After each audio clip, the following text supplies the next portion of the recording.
Okay, this is going to be a video to explain how to use Inkscape to create a pattern digitally. For this one I'm going to use a cloth diaper pattern, but you can do this for anything. So, I'm going to first open a new document in Inkscape. Inkscape is a free vector drawing program, so you can get it without paying anything, and it's perfectly legal. Although I think they have donations, which at this point I use Inkscape so much I definitely need to donate. If you go up to File, first you should open a new default sized page, but after you've done that, go to Document Properties, and I'm going to change my default units and the default units of the size of my page to inches. Go ahead and change it to centimeters if that's what you're more comfortable with.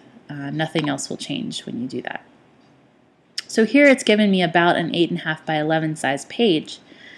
I forgot in Document Properties to change my size page to something that makes a little bit more sense. So here I'm going to make my page width about 16 inches wide and 20 inches long. That's about the biggest I can think of for a one size or pretty large diaper for now. Okay, you can see across the top now that the units have changed. It goes from 0 all the way up to 16, and from 0 down here all the way up to 20. So this point down here, Inkscape considers 0, 0. So there's a bunch of tools here across that you can use. This is just the regular select. We'll use node select in just a bit. You can draw circles, which we'll use for snap placement, and down here there is a draw curves and straight lines. So this with this tool, if you click once you get 1 point. When you click again, you've drawn lines. If you click and hold, you can curve the line, and you can do this as much as you need to. When you double click, you finish the line, and now you can select your node tool here and manipulate each individual node itself. So your rough sketch doesn't have to be your end product. It's just some first stab at the drawing. You can select a single node and move it. You can select multiple nodes with Shift and either use the arrow keys to move them all or move them around manually. The other thing is that there are X and Y coordinates for each of these, so you can use these to change the exact location of the points that you want. Any of those work. Also, because there are curves here, there are 2 lines for each side of the curve. You can move them together like this, so you get very strange curves. You can get rid of one side of the curve, so that will be a flat curve by pulling it into itself, into the dot, and then you can move only the single side of the curve and how that works. And again, you can also change the curve of that line by changing the next node in the circle. So you can play around with these quite a bit and make anything, any shape that you need. So with just this, we can take, let's say, a line and another line, and I know I want it to do something like this, maybe make a couple little turns, come back out here, down, and start where I stopped. So this is a potential cloth diaper pattern, but it's really not very good for many reasons. You can see that this is not a real horizontal line. I just couldn't eye it up properly, and I was going fast. While sewing, you could change this to be a curve. We can do that nicely in the program as well. And here's how you can manipulate this original drawing. If you click the node selector again, you can click on an individual point and change their XY coordinates. So I can set this first point to 0, 0, which is just a good starting point so that all of my math is easy. We can then move the image back over again so we can see it all once we're done. For this point, I want it to be 0, And then let's make a pretty large 18-inch height. If I wanted additional seam allowance, you need to add that in to your pattern, or when you cut out your pattern, draw this on the fabric and then cut outside of the line. Either one works. Here I want this to again be exactly 18. Now we have a nice horizontal line that's perfect. And let's say I want this to be 15 inches in the back. Here I want 15 again. Oopsies. Let's see, what did I do wrong here? I think I selected 2. I need this one to be 15 and 18. Now at this point I'm going to make 15, and let's say I want 3 inches down or so, so another 15. And you can eyeball this too. This is at 35% size, but you can zoom it in and see what it's going to look like on the when you print it out. And just eyeball what you think is good. You can take your exact measurements of your written pattern and measure out every single curve and change this. For this one, I want it to be a little curved, so I'm going to go up here and select that I want to make the node smooth, as well as this one and this one here. You can also do this for the endpoints if you want round tabs instead of square tabs. You can do whatever you'd like. And so maybe I want the crotch of the diaper to be 6 inches wide here, but I'm just going to eye up sort of in this vertical dimension what that scoop looks like here, this line. And maybe I've decided that this is a pretty good line.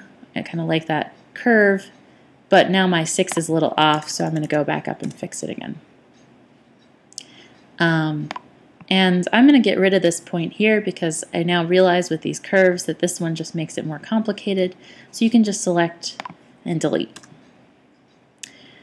And finally, I'm going to go in here and maybe eyeball up that curve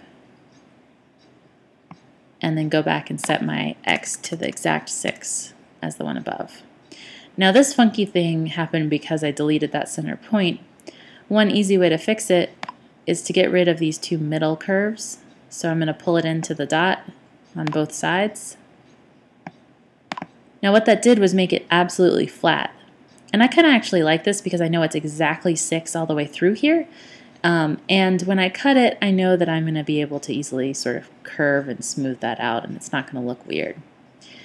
I've got a few more to do here, so I'm going to set this bottom one again to exactly 0, and this one to maybe 11 exactly.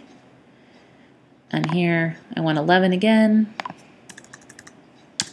and 3. And so now I've got a pretty complete diaper pattern, but we can go more than that. We could say I want to draw a circle for my snap placement.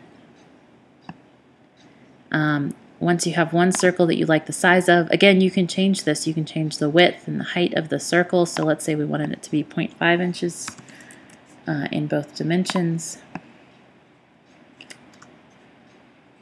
0.5. You can also change the XY to get it exactly where you'd like it, but for this example, I'm just going to eyeball it here. You can duplicate. It's edit, duplicate. That's a better one than copy here. And you can produce your exact snap placement. You could also do control duplicate on a Mac. I'm not sure what it's going to be on a Windows, but it's something similar. And place your snaps exactly where you'd like them.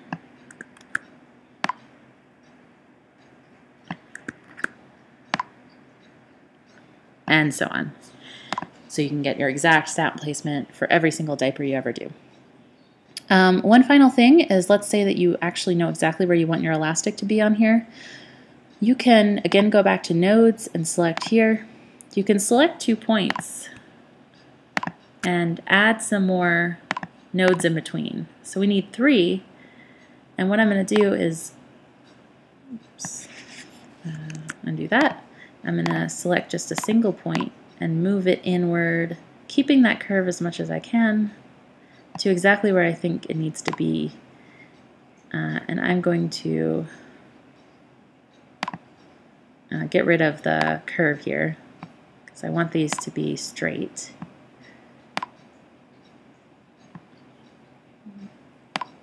It does take some finagling to get it exactly like you want it, especially with curves. They can be a little funky. And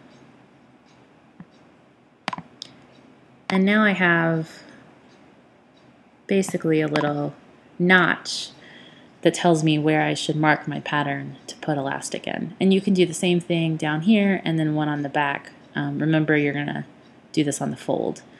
There's many other things that you can do, but this is a great way to start.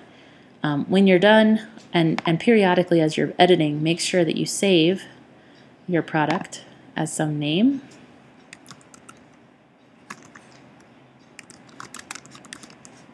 And it's going to default to an SVG. This is what Inkscape uses. So save that as an SVG. I usually don't bother with all of this and just save to my desktop. And then you can also go to Save As and change it and save it from an SVG to a PDF as the same name and the same location. This just means you'll be able to open your diaper pattern up, print it on multiple pages with Adobe Acrobat Pro, and do other things with it that you don't need Inkscape for. And just click OK to the defaults here. So now if I go to my desktop and I look for most recent things that I've done, I have a PDF